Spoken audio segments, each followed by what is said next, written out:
is the first estate, and this lesson centers on Black Loyalists weren't Sierra Leone bound Africans.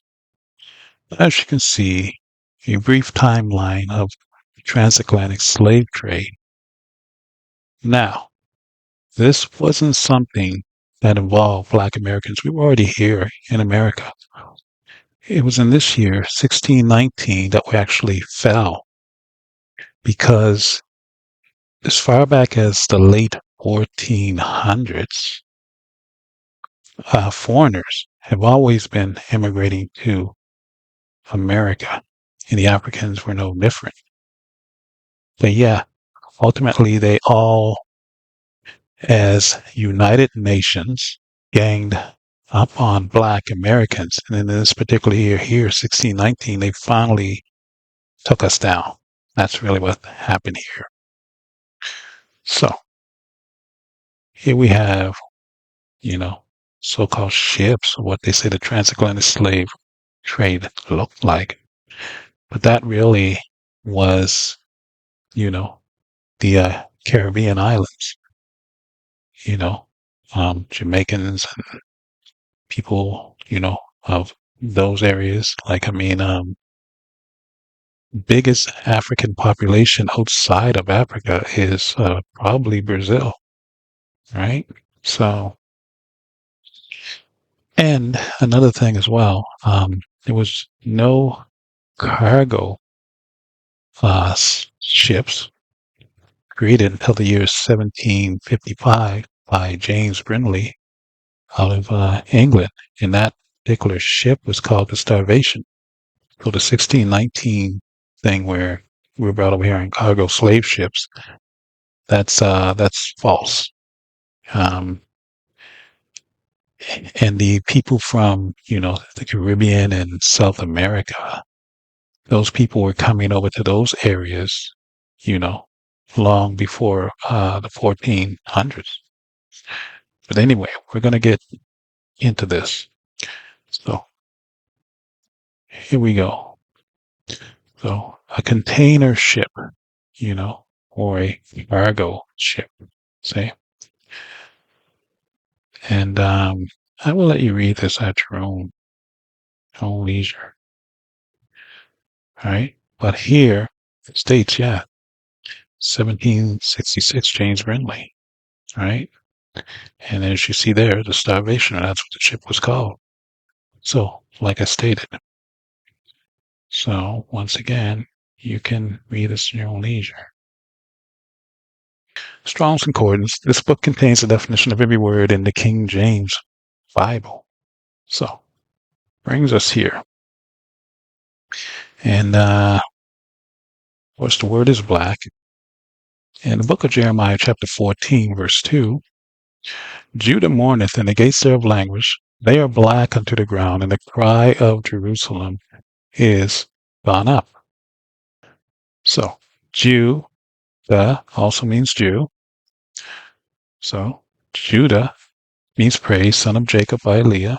And this particular frame states that all 12 tribes were known as Jews or Judah. They maintain their tribal names, right? Like Simeon and Benjamin and Dan, and so on and so on. But they're all Black Americans. Okay? Now, moving on to here. So, now as you can see, Caleb means dog, okay? Now, of course, Caleb was an Israelite. It's the name of 3 Israelites, actually. But you can view this for yourself. Now, this particular frame, so again, we have the word dog. And as you can see, it means Caleb right up here to the key. It's Caleb with a K. Okay? Now, in the book of Exodus, chapter 11, verse 7, but against any of the children of Israel shall not a dog move his tongue against man or beast, that ye may know how that the Lord doth put a difference between the Egyptians and Israel. So this applies to the Black Americans, children of Israel. When God is saying it's like, you don't even call yourself an African. Don't do it. Don't move your tongue. Fix your tongue. Say that nonsense. Because here, like I said, you see the word Caleb. And Caleb was the name of 3 Israelites. So he's saying, you don't even do that. Don't do it. All right?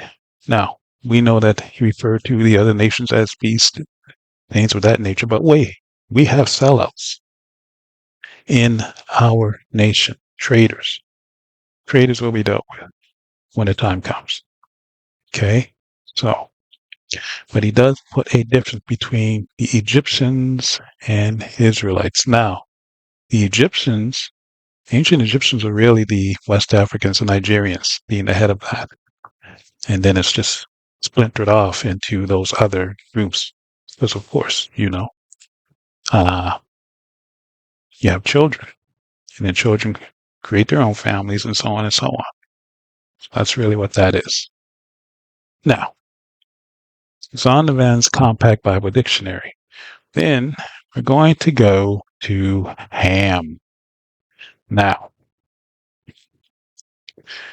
the youngest son of Noah, born probably about 96 years before the flood, and one of 8 persons to live through the flood, he became a progenitor of the dark races, not the Negroes, but the Egyptians, Ethiopians, Libyans, and Canaanites. Okay, so recap.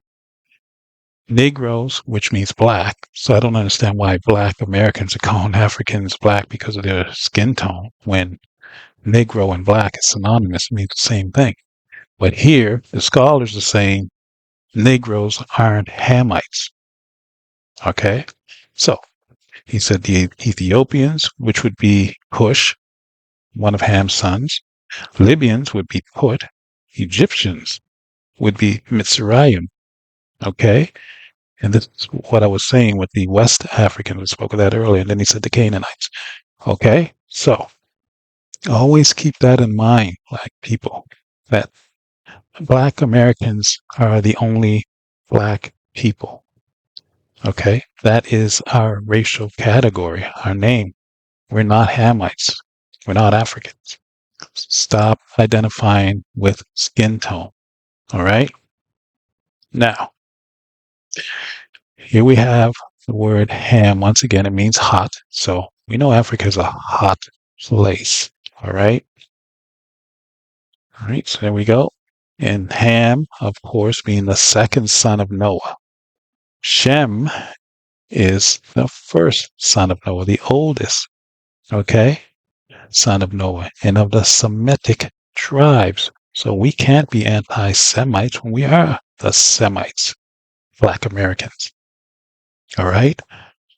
Now, once again, when we go to the key, we see the name Shem. Down here, we see letter C, designation of God. Now, in the book of Numbers, chapter 6, verse 27, and they shall put my name upon the children of Israel, and I will bless them. So God has blessed us, the children of Israel, the Black Americans. Okay? We're not African.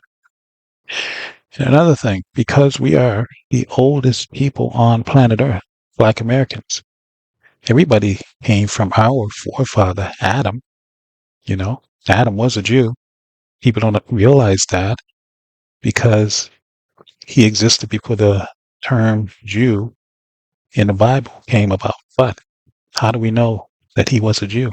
Because in 1 Corinthians 15 chapter, verses 45 through 47, states Jesus is the second Adam. So there's the line of connection right there. Jesus was a Jew. He was from the tribe of Judah. Okay? So which would make Adam a Jew? Right? So you got to put those thinking caps on. So Semitic. I pointed that out earlier. All right.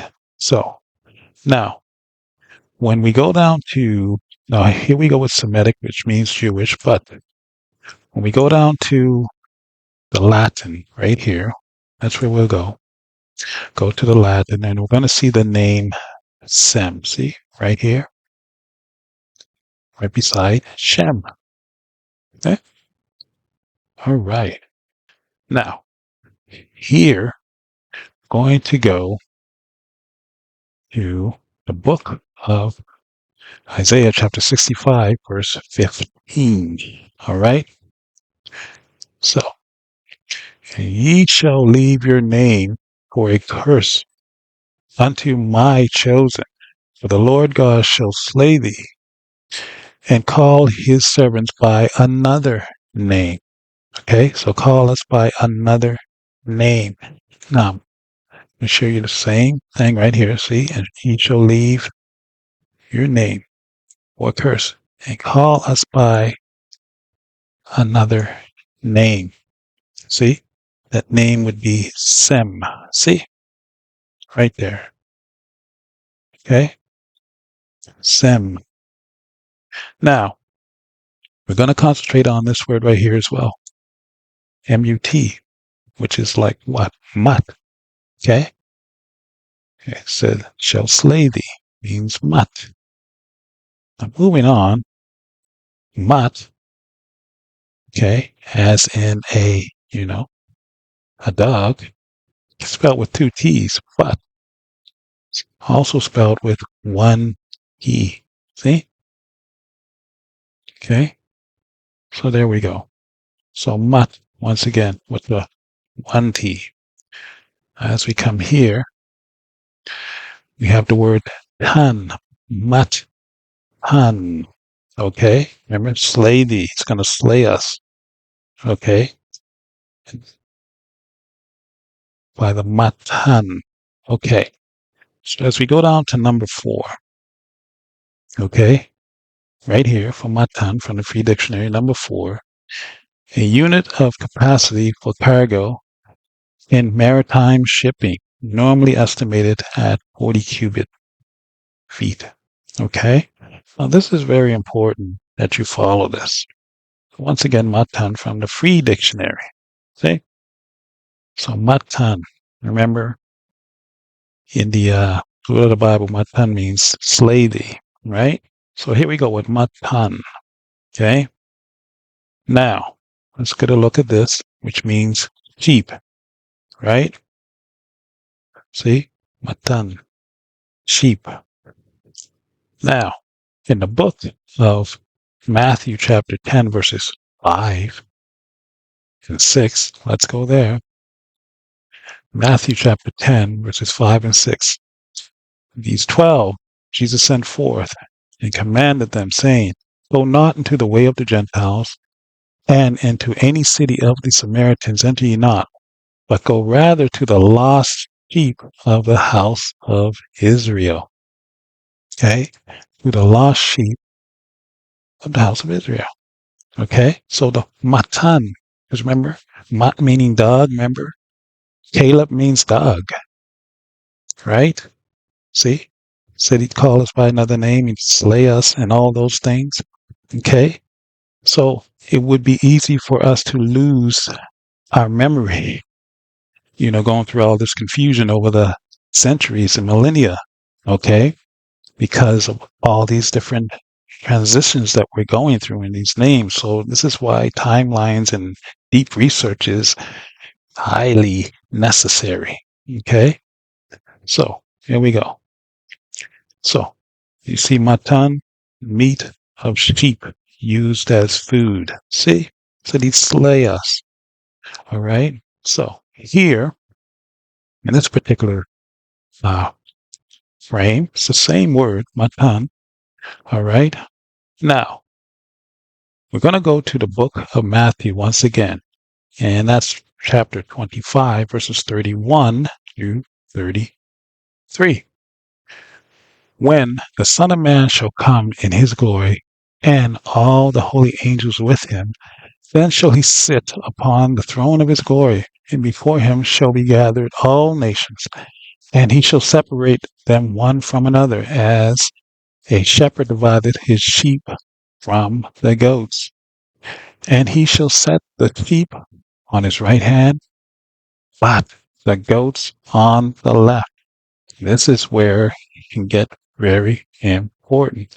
Now, we're going to zoom in on this give it a little rundown. So, we are the sheep, all right? But you see right here, there are also mutton goats. See, remember I said other nations were known as beasts too by the Most High?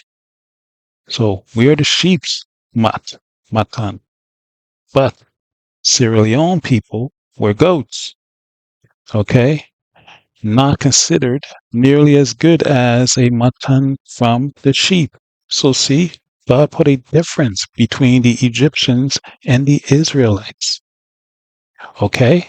That's what he was doing, you know? So these people from Sierra Leone, okay, they were really Africans because like I said earlier at the beginning of this, lesson, that Gentiles have been coming over to America just like they are today. They were coming here like hundreds of years ago that way. Ultimately, they took us down. Okay? So, let's go back because we have to really, go through this. This prejudice against goat mutton is founded upon ignorance rather than experience. The most ill-smelling billy means goat, of the worst possible type is made the standard of goat flesh for the whole goat family. So, it's even stating that the Africans were seen as having a different odor than the Black Americans. See, there's a difference between us. Okay? So there you have it. That's what I'm saying. So the people of Sierra Leone, who the history books are trying to say were us, whom, went back to Africa and founded this nation. No, those were actual Africans, immigrants that came over here, after the American Revolution. Then they went back because we really didn't want to mix with them. We did not want to do that. Okay? And like I said, when the Son of Man comes, he separates the sheep from the goat. It's always been that way. And most of people in our nation, Black America, we like to be separate from foreigners. We just do. We like to be amongst ourselves. It's just that they won't leave us alone. They just come and live in our communities or set up stores, because that's the way the government wants it. They want us to be a confused nation and mix with all these different foreigners, which actually, taints the bloodline, which is not what God wants. So here we have, the word Creole. Okay. So Creole, and then you see at the bottom Mata, right? And you see male sheep, but Mata, remember, it can mean sheep or goat, but here's the word Creole. Okay. Now, at the very bottom, right, you see the word English Creole right here. See? Creole. Because there's been confusion around this word as well. People are coming here and trying to crowbar themselves into our nation by claiming to be us, that we're the same and we're not the same. We have to clear this confusion up. All right? So, moving on. Now here we have Black loyalists. So, in the third paragraph, okay, right here, third paragraph, second sentence, okay? With government assistance, 4,000 blacks were transported from London for resettlement to the colony of Sierra Leone. 5 years later, another 1,192 black loyalists from Nova Scotia also chosen to migrate to Sierra Leone. Goodness. They became known in Sierra Leone as the Nova Scotian settlers and were part of creating a new nation and government. The modern day Sierra Leone Creole people, the Creoles, remember that word? Are their descendants. The American leader Thomas Jefferson, that president, refer to the black loyalists as the fugitives from these states. No, what happened is black Americans, came to, says Nova Scotia. These Africans followed us here who we did not want to procreate with them. They were a different nation. Those were the people who went to Africa and back to their country, their continent. Okay? We didn't go there, black Americans, and form a nation. Okay? Now, we know that black women like to deal with these Caribbean men and these, which are really African men. So if any of them, you know, decided that they wanted to have a relationship with these men, then they went back there with those men. Okay? So we didn't want them as part of our nation. All right? Now, they had children. Those children would be seen as biracials. And this is another thing that blacks don't understand because they're always judging, you know, off of the skin tone. Someone has the same color skin as us, and then they're thinking, well, that's us. No, that's a different race. So if you procreate with them, that's a biracial as well. Biracial isn't just black with Asian or black with white. No, if you're black and you're procreating with anything outside of black America, that's a biracial child that you're having. Okay? So, once again, and we're going to go here to, let's say, fourth paragraph. Let's try that. And I'm going to let you, read this at your own leisure. You can also go to, Wikipedia and look this up. But we're going to go to the fourth paragraph right down here. So, Dunmore's proclamation was the first mass emancipation of slave people in the United States history.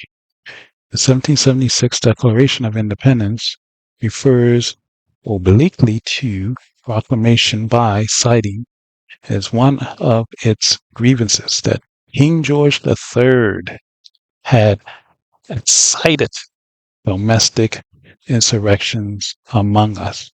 King George III. Very important. Why? Because it's an image of King George. He was a black man. See, they teach you that King George was a white man, but that's not true. He was black. And of course, they say he incited this against the United States. Yeah, that's why the war took place, And then once, the black loyalists of Nova Scotia, who were Americans at that time, fought for King George in the war, the promise was that we, come here to Nova Scotia and he'd help us do that. So he was an Israelite. Okay, but all of those areas over there in South America, like the Caribbean islands and down in Latin America, those areas where the Hispanics are and Latinos, all that was Black America's land. It's all connected, North and South America. It was all separate from the rest of the world. Once these Gentiles, these other groups started coming in through South America, we fled those lands. Black Americans, and we came up north. That's the part of slavery they don't teach you. They say the slaves fled the south and came up north. Yeah, we fled South America and came up to North America because we didn't want these Gentiles around us. Okay? So once again, this is King George image, But I'll do another show on, us fleeing South America. And that's why all those people are there now that aren't us. Again, King George. All right? King George III. See, once again, a black man. You can tell right here, he is an Israelite. All right? So, anyway, this has been the first estate with another lesson. And I hope you like it. And I hope it's been edifying and you've learned something from it and you've taken something from it. And I will see you in the next one.